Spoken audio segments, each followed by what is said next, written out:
അത് നമുക്ക് സെറ്റാക്കാടോ. ശരി. ഡോ പൊക്കി. ഹലോ സാർ, തന്നെ ഇപ്പം കാണാനില്ലല്ലോ. ഞാൻ കുറച്ച് കാര്യങ്ങൾ അറിഞ്ഞായിരുന്നു. അത് ശരിയാണ് സാർ, കഴിഞ്ഞ 5 കളിയും ജയിച്ച് നമ്മളിപ്പോൾ UCL രണ്ടാമതാ. സന്തോഷം. ലാലിഗയിലോ? ലാലിഗയിൽ നമ്മളിപ്പോൾ ഫസ്റ്റ് തന്നെ സാറേ. ഞാനൊന്നും അറിയുന്നില്ലെന്നാണോ തൻ്റെ വിചാരം? അത് സാറേ, ലീഗിൽ നമ്മുടെ അടവുകൾ അങ്ങോട്ട് ഏക്കുന്നില്ല. ദേവിയേ, സാറ് പേടിക്കണ്ട, ഇതിനുള്ള മരുന്നൊക്കെ എൻ്റെ ഉണ്ട്. ഞാനൊരു ട്രബിളാണ് സ്വപ്നം കാണുന്നത്. ട്രബിളിലാക്കരുത്. ഇടയ്ക്ക് യമാലിനൊക്കെ പരിക്കായോണ്ട് ആ ഫ്ലോ പോയതാ. നമുക്ക് തിരിച്ചു പിടിക്കാം. ഗോൾ ഡിഫറൻസ് കൊണ്ടാണ് ഫസ്റ്റ് ഇരിക്കുന്നത്. മാഡ്രിഡ് നമ്മുടെ കൂടെ എത്തി. ഇല്ലല്ലോ, കഴിഞ്ഞ ആളി അവന്മാർ ഡ്രോ ആയിരുന്നല്ലോ. റയൽ മാഡ്രിഡ് അല്ല, അത്ലറ്റിക്കോ മാഡ്രിഡ്. ഇതിനിടയിൽ അവന്മാർ എവിടുന്ന് വന്നു? അവന്മാരെങ്ങനാ പുരകത്തുമ്പോൾ സൈഡിൽ കൂടെ വാഴ വെട്ടു. എവിടുന്നൊക്കെയാ പണി വരുന്നതെന്ന് അറിയാൻ വയ്യ. അല്ല വാൽവരുടെ, നിനക്ക് ഈ ബോക്സിന്റെ അകത്ത് നിന്ന് ഗോൾ അടിക്കുന്ന ഇഷ്ടമല്ലേ? അതിലൊരു ത്രില്ലില്ല. നീ അടിച്ച മാത്രമേ ഞാൻ കണ്ടോളൂ, പിന്നെ വല കുളിക്കുന്നതാണ്ടത്. സംസാരിച്ചിരിക്കാൻ ടൈമില്ല, ഞാൻ പോയി പ്രാക്ടീസ് ചെയ്തിട്ട്. ആത്മാർത്ഥയുടെ നിറകുടമേ. കഴിഞ്ഞാളി ഡ്രോ ആയി നമ്മൾ ടേബിളിൽ 3ാമതായിട്ടും കോച്ച് ഭയങ്കര ഹാപ്പി ആണല്ലോ. കുറെ നാൾക്ക് ശേഷം ഇന്നലെ 2 ഗോളിന് ബാക്ക് ചെയ്യുന്നപ്പോൾ ഞാൻ ഒന്ന് പൊക്കിയായിരുന്നു. അങ്ങനെയല്ലേ നമ്മൾ കംബാക്ക് ചെയ്തു.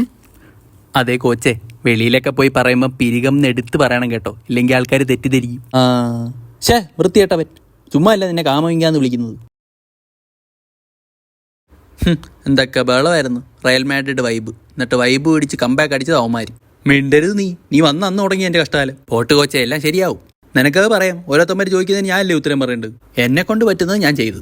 വല്ലാത്ത ചെയ്തായിപ്പോയി. ഞാനല്ലേ ഗോൾ അടിച്ചത് നീ, അടുപ്പിച്ചത് നീ. എടാ, 2ാമത്തെ ഗോൾ നിനക്ക് അടിച്ച് വെളിയിൽ കളഞ്ഞുകൂടായിരുന്ന? അത് ഞാൻ ഈ ബാക്ക് ഹീൽ ചെയ്ത് കളയാന്ന് വിചാരിച്ചു. കറക്റ്റായിട്ട് കളഞ്ഞു. എന്നിട്ട് വലയെ പോയി കുരുങ്ങി കടന്നേക്കുന്നു. ഒന്ന് പതുക്കെ പറ കോച്ചേ, ഒന്നുമില്ലെങ്കിലും നമ്മൾ ഒരുപോലത്തെ പേരുള്ളവരല്ലേ. എൻ്റെ പേര് കളയാൻ വേണ്ടിയിട്ടാണല്ലോ നീയൊക്കെ ഇപ്പം കളിക്കുന്നത്. മോനെ അമ്മാതെ, you are great. Thank you coach. അപ്പം ഞാനോ? നീ വെറും വേസ്റ്റ്. അങ്ങനെ പറ. കോച്ച്, ഒന്നുമില്ലെങ്കിലും നമ്മൾ ഒരു നാട്ടുകാരില്ലേ. കളിയുടെ കാര്യത്തിൽ അങ്ങനെ ഒന്നുമില്ല. അതുകൊണ്ട് റാഷ്ഫോർഡ്, ഗർനാച്ചോ 2 വെളിയിരിക്കുന്നുണ്ടാ. മര്യാദയ്ക്ക് കളിച്ചാൽ എൻ്റെ ടീമിൽ കളിക്കാം. ശരി കോച്ചേ.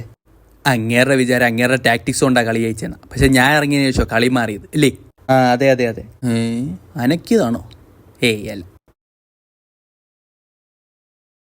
സാറേ, കഴിഞ്ഞ കളി നമ്മുടെ പിള്ളേരെ നല്ലോണം കളിച്ചു കേട്ടോ. പക്ഷെ ലാസ്റ്റ് ഒന്ന് പതറിപ്പോയി. അടുത്ത കളി നമുക്ക് ശരിയാക്കാം. അടുത്ത കളി വരെ കാത്തിരിക്കാൻ പറ്റത്തില്ലടോ. അതെന്താ സാറേ, എന്ത് പറ്റി? ഞങ്ങൾക്കിട്ട് പണി കിട്ടുന്നതിന് മുമ്പേ തന്നെ പുറത്താക്കുന്നത് നല്ലതെന്ന് തോന്നുന്നു. അപ്പം എല്ലാം തീരുമാനിച്ചിട്ടുള്ള വരവാണ്. അതേ സ്റ്റാറേ, you are sacked with immediate effect. ഇത്രയും നാൾ ഇവിടുത്തെ ചോറ് ഇന്നോണ്ട് ഞാൻ ഒരു കാര്യം പറയാം. നിങ്ങൾ നേരെയാവാതെ ഒരു കാലത്തും ഈ ടീം കുണം പിടിക്കത്തില്ല. അപ്പം ഗുഡ് ബൈ. ഡോ താൻ പോടോ. അങ്ങേര് പ്രാവിയിട്ടാണല്ലോ സാറേ പോകുന്നത്. ഈ കോച്ചന്മാരുടെ പ്രാക്കുള്ളതുകൊണ്ടാണോ നമ്മൾ കപ്പടിക്കാത്തത്? അങ്ങനെ ചോദിച്ചാൽ ഇതുവരെ എത്ര പേര് നമ്മളെ കോച്ച് ചെയ്തിട്ടുണ്ട്? ഒരു 10-11 പേരായി കാണും. ഇതുവരെ 11 സീസൺ. Something fishy. ഞാൻ പറഞ്ഞില്ലേ, ഒരു കാര്യം ചെയ്യും. നാളെ അമ്പലത്തിൽ പോയിട്ട് ഒരു ശത്രു സംഹാരം, ഒരു ജലധാര, ഒരു മുൻവിളക്കും ഒരു പിൻവിളക്കും അങ്ങ് നേർന്നേരെ. അപ്പോൾ വെടിയൊന്നും പൊട്ടിക്കണ്ടേ? ഈ പൊട്ടുന്ന പൊട്ടലൊന്നും പോരെ, ഇനി വെടിയും പൊട്ടിക്കണോ? താൻ പറഞ്ഞത് പോയി ചെയ്യും.